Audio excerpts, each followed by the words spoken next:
été professeur de droit à l'Université Laval, puisque vous le voyez sur ma présentation, je suis à la retraite. Je suis juriste et par conséquent, je n'utilise pas, parce que je ne possède pas, le langage des sciences sociales. J'utilise un langage qui est plus proche du droit, malgré qu'il s'éloigne un peu, puisque mes collègues disent toujours que je ne suis pas vraiment juriste, que je suis plutôt... On utilise souvent le mot vulgarisatrice, que j'ai toujours détesté. Moi, je dirais plutôt que je suis militante. Alors, c'est à titre de militant qu'il y a 2 ans, j'ai accepté un mandat, justement, comme Marie-France a dit, j'ai accepté un mandat d'agir à la coprésidence d'un comité consultatif sur la santé des LGBT dans la région de la capitale nationale. Et en principe, je ne devais qu'assister aux audiences, donner la parole, tenir le temps, etc. Mais par ailleurs, il est arrivé, après 1 an de ce comité, au bout d'1 année, les 2 professionnels de recherche qui, en principe, avaient la responsabilité de rédiger le rapport de recherche, ont quitté l'emploi.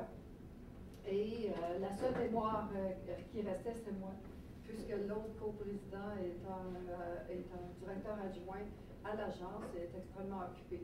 Alors, il est arrivé quelques tractations et finalement, je me suis retrouvée l'hiver dernier en train de rédiger à plein temps le rapport de recherche. Et donc, j'ai été obligée de sortir du droit énormément, mais je ne me suis pas autant plongée dans le langage des sciences sociales, puisque à la retraite, on a autre chose à faire et ça, autre chose, c'était surtout autre chose à faire. Et ça, autre chose à faire, c'était la révision linguistique et générale d'un roman qui est paru en mars cette année. Alors, s'il y en a qui sont intéressés, j'ai apporté des petits signets et vous aurez un résumé du roman qui est paru en mars dernier. Alors, pour vous dire que je suis à la retraite, mais je suis plus occupée, je pense, que quand j'étais prof en droit. Alors, étant donné mon âge, je vais lire mon texte et essayer d'être la plus vivante possible. À l'automne 1993, j'ai participé à la consultation publique sur la violence et la discrimination envers les gays et lesbiennes organisée par la Commission des droits de la personne du Québec. À travers mon mémoire, Lesbiennes, mariage et famille, j'ai choisi de rendre publiques les difficultés vécues par les lesbiennes lorsqu'elles réclament la garde de leurs enfants nés d'une relation hétérosexuelle antérieure. J'y dénonçais le sexisme et surtout l'hétérosexisme des tribunaux à l'égard de ces mères, le mépris et la complaisance des juges prêts à tout pour défendre l'idée qu'il est dans l'intérêt d'un enfant d'être élevé dans un milieu hétérosexuel. Il fallait démontrer que des couples de lesbiennes pouvaient se révéler de très bons parents pour des enfants mineurs. Ce faisant, j'ai abordé la question de la conjugalité homosexuelle et j'ai énoncé que, considérant la Charte canadienne des droits et libertés, l'accès au mariage pour les gays et les lesbiennes au Canada était un événement inéluctable qui se produirait finalement à plus ou moins brève échéance. L'idée de l'accès au mariage a reçu un accueil enthousiaste de la part des gays et des lesbiennes qui assistaient à cette présentation publique. Cet événement s'est produit une décennie avant la loi sur l'union civile au Québec et avant la loi du mariage adoptée par le gouvernement fédéral. Je n'insisterai pas sur le manque d'enthousiasme de mes collègues juristes de l'époque à l'idée du mariage pour les couples de même sexe, eux qui contestent encore les nouvelles règles d'homoparentalité adoptées depuis 5 ans déjà.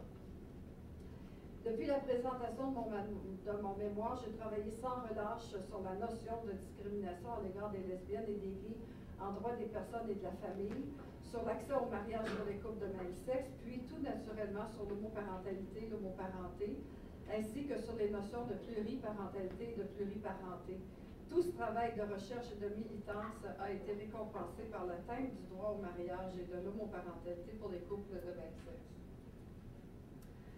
Il y a 2 ans, j'ai accepté à la demande de Daniel Laroche, cadre, c'est mon mariage en passant, il y a 4 ans, cadre à l'Agence de santé et des services sociaux de la capitale nationale, la coprésidence d'un comité consultatif sur la santé des lesbiennes, des gays, des bisexuels et des trans de la région. Nous avons abordé la question sous les angles de l'éducation, du du travail, des LGBT vieillissants, de l'homoparentalité, du VIH-Sida, des travailleurs et travailleuses du sexe et de la communauté des transsexuels et des transgenres. En me documentant sur ces problématiques et en écoutant les divers groupes de pression venus nous exposer leur point de vue lors des audiences publiques, j'ai été confrontée à la notion de dualité sexuelle en droit civil. Homme-femme, masculin-féminin, père-mère, homosexuel-hétérosexuel, tout est blanc ou noir. Aucune zone de gris entre les deux, sauf peut-être dans le cas de la filiation des enfants nés d'une procréation assistée ou de l'adoption. Et même ici, alors je vous ai photocopié, c'est-à-dire je fais une diapositive avec les articles du Code civil concernant la procréation assistée et l'adoption. Et même si le législateur a tendance à moduler l'homoparenté à la dualité sexuelle dès qu'il le peut, Ainsi, à l'article 539.1 du Code, la mère qui n'a pas donné naissance à l'enfant sera considérée comme un père. Et à l'article 578.1 sur l'adoption, le parent biologique de l'enfant sera considéré père ou mère selon son sexe, alors que son conjoint jouera le rôle de l'autre sexe. Et lorsqu'aucun des parents n'a de lien biologique avec l'enfant, le juge fera le partage entre les sexes. Au lieu de renouveler la loi, le législateur préfère maintenir l'image traditionnelle d'un enfant avec un papa et une maman. Malgré tout, l'homoparenté a tout de même permis de révolutionner notre droit de la famille. On peut quand même admettre qu'on a pris une longueur d'avance sur les autres pays de droit civil. Une question me préoccupe davantage depuis les audiences publiques, celle du traitement imposé aux transsexuels et aux transgenres en droit civil québécois. Dans la partie sur l'état des personnes, une section du Code civil ne contient que quelques articles réglant catégoriquement le sort de toute personne qui vit un défi de genre, ce que les psychiatres nomment plus scientifiquement dysphorie de genre.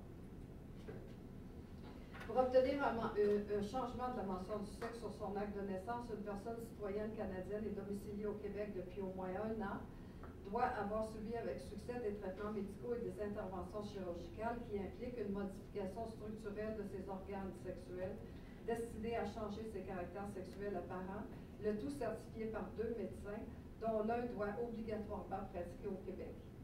Ce que le droit transmet ici comme message à la personne qui n'est pas heureuse dans son corps et qui cherche à corriger cette situation, c'est qu'on ne reconnaîtra un changement de sexe à son acte de naissance qu'à la seule condition qu'elle ait vraiment revêtu ce nouveau sexe. D'homme, il deviendra femme, et de femme, elle deviendra homme par la mutilation de son corps de naissance, sans aucune nuance.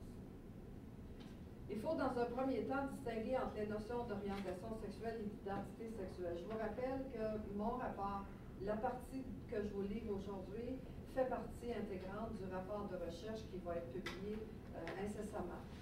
Le rapport s'adresse aux gens qui travaillent à l'Agence de santé et de services sociaux de la région de la capitale nationale et sur une plus grande échelle à tous ceux qui vont vouloir aller le lire sur Internet. Alors, c'est vraiment un rapport je voudrais trouver un autre mot, mais un rapport de vulgarisation. D'accord? Alors, il faut donc distinguer entre orientation sexuelle et identité sexuelle. L'identité sexuelle est la conviction que chaque individu a d'appartenir à l'un ou l'autre sexe. Il arrive que cette identité sexuelle soit non conforme au sexe anatomique. C'est le cas des transsexuels qui aspirent à passer d'une identité à l'autre. Par ailleurs, cette identité sexuelle non conforme peut aussi entraîner des comportements qui transgressent les normes sociales et culturelles de genre. Nous sommes alors confrontés à la réalité plutôt récente du